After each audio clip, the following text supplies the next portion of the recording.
यवतमाळ जिल्ह्यातील दारव्हा कारंजा मार्गावरील टोल नाका पालकमंत्री संजय राठोड यांच्या पाठबळामुळे अनधिकृतपणे सुरू आहे असा आरोप करीत काँग्रेस आणि शिवसेना उभाटाने टोल नाक्यावर धडक देत टोल वसुली बंद पाडली।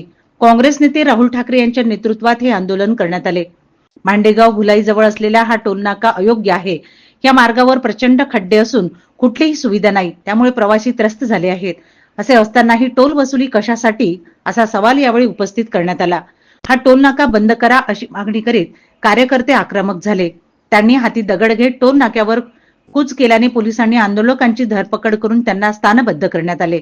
पालकमंत्री घाबरत असल्याने पोलिसांना सामोर करीत असल्याच्या घोषणा यावेळी आंदोलकांनी दिल्यात। यवतमाळात खरात प्रकरणाच्या निष्पक्ष चौकशीसाठी महिलांनी आक्रमक भूमिका घेत थाळीनाद आंदोलन केले।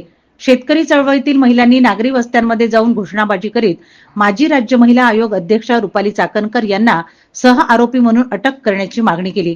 आंदोलनकर्त्यांनी आंतरराष्ट्रीय स्तरावर गाजलेल्या या प्रकरणाचा दाखला देत प्रभावशाली व्यक्तीवरही निष्पक्ष चौकशी होणे आवश्यक असल्याचे सांगितले।